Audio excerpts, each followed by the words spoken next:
Alright guys, Fuller with another video. Shout outs to the whole LDBC. So in this video, man, I kind of want to talk about the most recent Sports Illustrated swimsuit and the changing of the guard with I want to say the Halima Aden, who represented the modesty of the swimsuit, I reckon, because she wasn't wearing no skimpy bikini or bikini, but they called it a burkini, and it refers to just basically the Muslim dress and whatnot. I kind of have like two opposing viewpoints. The first viewpoint I have is cool. Shows another side. It shows another dimension. It shows a different route that someone can take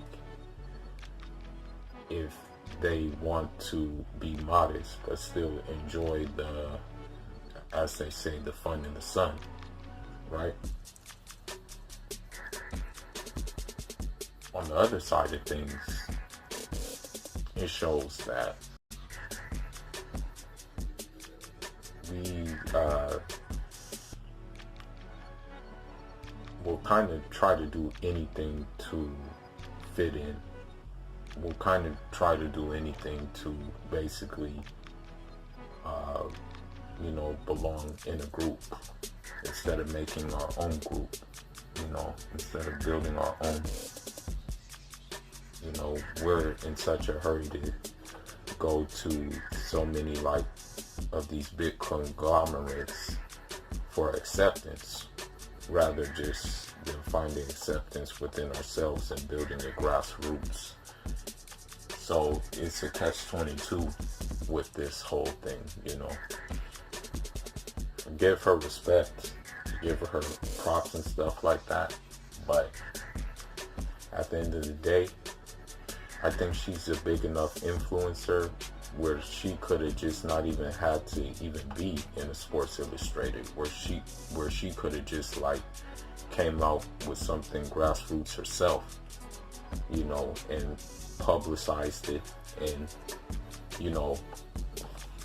maybe perhaps it wouldn't have gotten as much attention as the Sports Illustrated would have gotten, but at the same time, it would have been stepping out on her own, on her own too.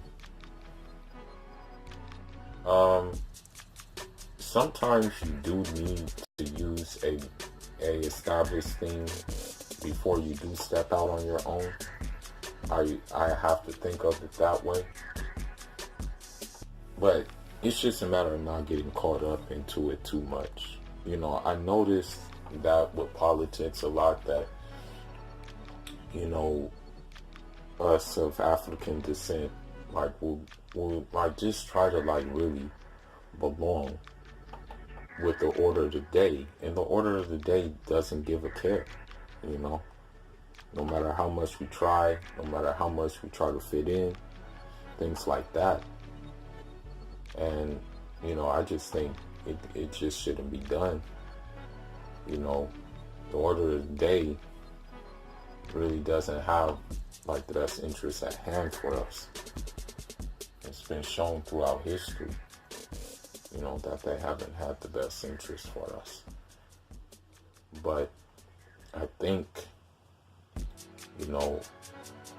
that we should just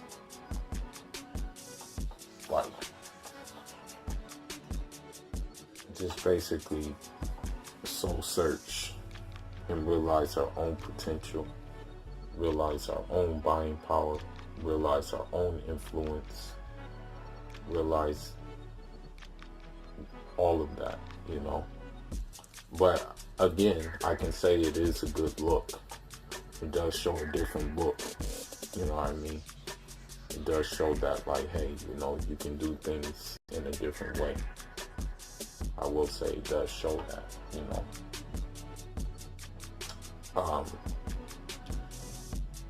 It does show modesty too. And what I'm gonna say too is that in regards to the whole situation, I'm not saying this out of sounding like a feminist, because hell no, like I don't agree with their version of neoliberalism, neo-feminism that they push at all.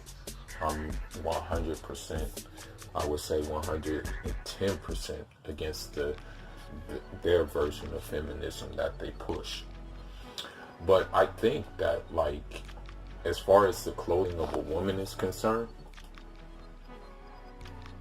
if a dude is really in control, if a dude really has himself in check, it won't really matter if a woman wear a bikini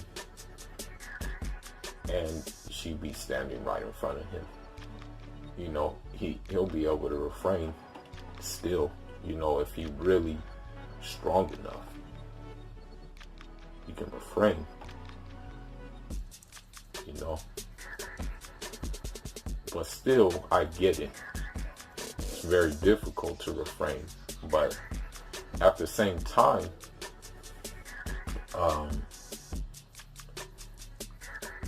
women too, I think a part of them, and you know, this has to be said, that, you know, women who like dress in the bikinis, women who dress like in these things, I mean, they like to be seen. They want their figures to be seen. But at the same time, being seen, they may like to be seen, but they may not like to be touched. You know, the thing is, like, I'm just gonna be real, keep it a buck. You know, in Africa, like before colonial times, like women, you know, no matter what a woman wore, whether it be like she went topless, whether it be like she, you know, just wore something that would be suitable for the weather. We, especially in my time, we didn't have a word for rape, you know. We didn't have words for like domestic violence, you know. We didn't have these words in our language. You know, these were new inventions that came to us from Europeans, you know.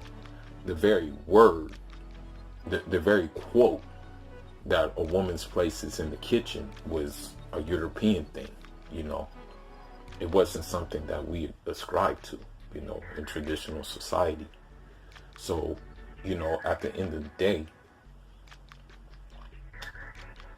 a woman, you know, although, yeah, they shouldn't dress skimpy, you know, but if they do dress skimpy, that's their choice. That's what they want to do. And the dude should be, like, able to just, like bypass that, you know. When I was in Cuba, you know, I'm going to say that, you know, women dressed for the occasion. Like, you know, it was hot. So women wore, you know, clothes that are, you know, what can I say? That are like basically for hot weather, you know. But at the end of the day, with those women, you couldn't whistle at them. You couldn't like go up to them and grab them. You can't do that, you know. They still want to be treated with respect, you know. And so I had to like understand that, and I had to do that, you know. And that's the bottom line. You know, it's just that certain societies, that sexual perversion has entered that society so much that, you know, people aren't able to do that anymore. People aren't able to just like admire, you know. And that's why you have this whole Me Too and all these other things over here. That's why you have these quote unquote toxic masculinity, you know, and that's just it, you know. But me personally, like, you know, when I was over there and I saw like women dressing like that, I'm like, oh shit, like they're bomb, you know, they're pretty and stuff like that. But if I wanted to talk to one, I'm like, man, let me go talk to this girl, man. Let me go approach her in a cool, calm, collected way, you know. Or if she give me eye contact, let me just say my bueno or something like that. But I wasn't gonna whistle. I wasn't gonna do none of that extra stuff, man. So, you know, this goes back to the point. And, you know, a lot of these conservative, ultra conservative Muslims are gonna probably like flag my channel for what I'm about to say. But in the school of thought that I subscribe to, which is the Maliki school of thought, in all actuality, the nakedness of a woman and the nakedness of a man is basically the private parts. Like, that's the only nakedness, basically, you know, in all actuality. And that, you know, if there's different ways to describe the nakedness. I mean, there's the greater nakedness, and then there's the lesser nakedness. And the greater nakedness is, of course, the private parts, right? And then the lesser nakedness is that of, you know, of course, above your knees, your belly button, and this, that, and the other. But at the end of the day, you know, there's flexibility. And, you know, me being in boxing, me being in track and field, like, you know, you wear tights, you wear shorts, you know, that sometimes go above your knees.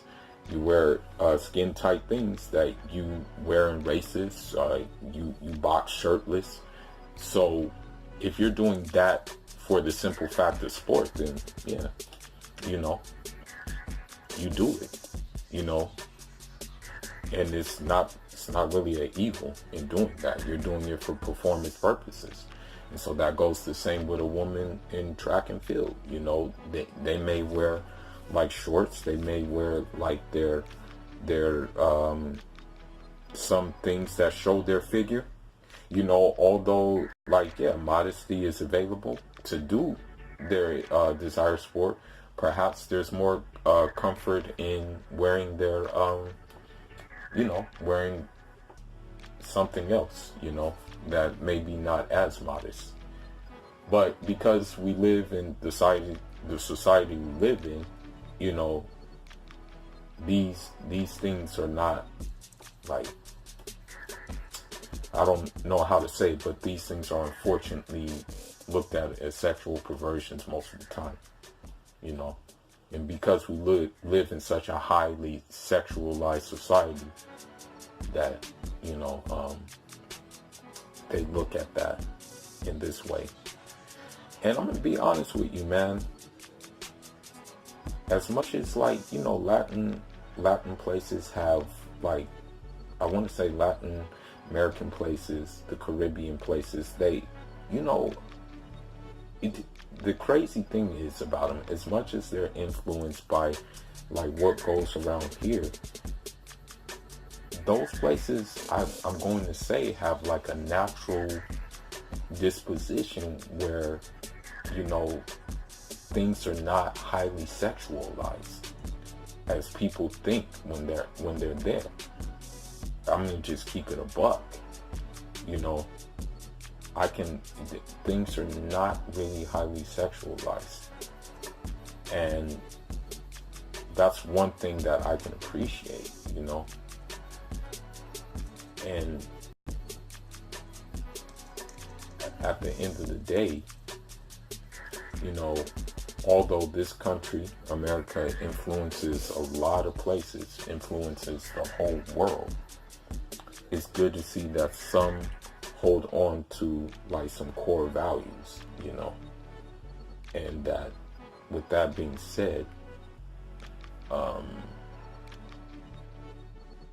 I can really appreciate that. And I think others could appreciate that too, if they look at things like that. But yeah, that's all I got for now, guys. Leave your thoughts, leave your comments, let me know what you think about it. Alright, Fula, signing out. Inshallah.